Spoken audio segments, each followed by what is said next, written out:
Hi ගොඩක් අය අහලා තියෙනවා යාලා වර්ක් පර්මිට් එකට ඇප්ලයි කරද්දි මොනවද හදාගත යුතු අනිත් ඩොකියුමන්ට්ස් කියලා. මෙතන තියෙන විදියට මම ඒක ලිස්ට් කරලා තියෙනවා. පළවෙනි ඩොකියුමන්ට් එක තමයි part time work confirmation form එක. ඒක ඔයාලට ඔයාලගේ යුනිවර්සිටි එකේ ඉන්ටර්නැෂනල් සෙන්ටර් එකෙන් ගන්න පුළුවන්.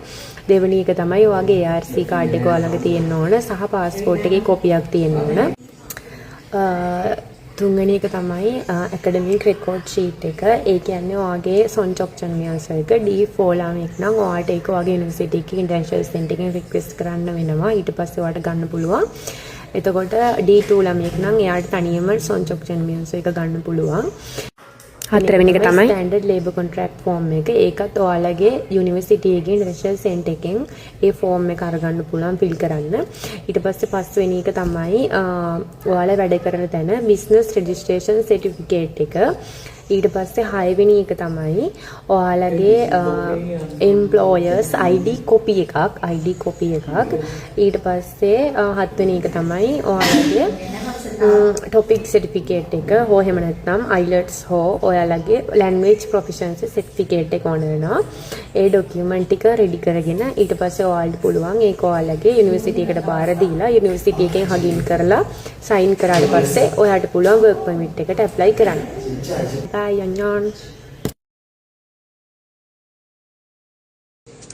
හායි ගොඩක් අය අහලා තියෙනවා යාලා වර්ක් පර්මිට් එකට ඇප්ලයි කරද්දි මොනවද හදාගත යුතු අනිත් ඩොකියුමන්ට්ස් කියලා.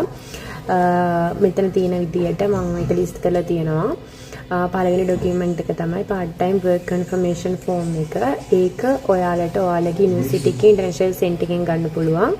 දෙවෙනි එක තමයි ඔයාගේ ARC කාඩ් එක ඔයාලඟ තියෙන්න ඕන සහ පාස්පෝර්ට් එකේ කොපියක් තියෙන්න ඕන.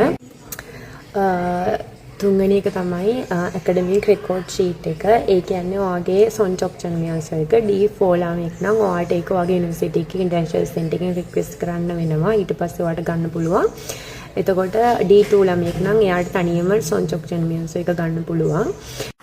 හතරවෙනි එක තමයි ස්ටෑන්ඩඩ් ලේබර් කොන්ට්‍රැක්ට් ෆෝම් එක. ඒකත් ඔයාලගේ යුනිවර්සිටි එකේ ඉන්ටර්නැෂනල් සෙන්ටර් එකෙන් ඒ ෆෝම් එක අරගන්න පුළුවන් ෆිල් කරන්න. ඊට පස්සේ පස්වෙනි එක තමයි ඔයාලා වැඩ කරන තැන බිස්නස් රෙජිස්ට්‍රේෂන් සර්ටිෆිකේට් එක. ඊට පස්සේ 6 වෙනි එක තමයි ඔයාලගේ එම්ප්ලොයර්ස් ID කොපි එකක් ඊට පස්සේ 7 වෙනි එක තමයි ඔයාලගේ टॉपिक सर्टिफिकेट එක හෝ එහෙම නැත්නම් IELTS හෝ ඔයාලගේ language proficiency certificate එක ඕන වෙනවා.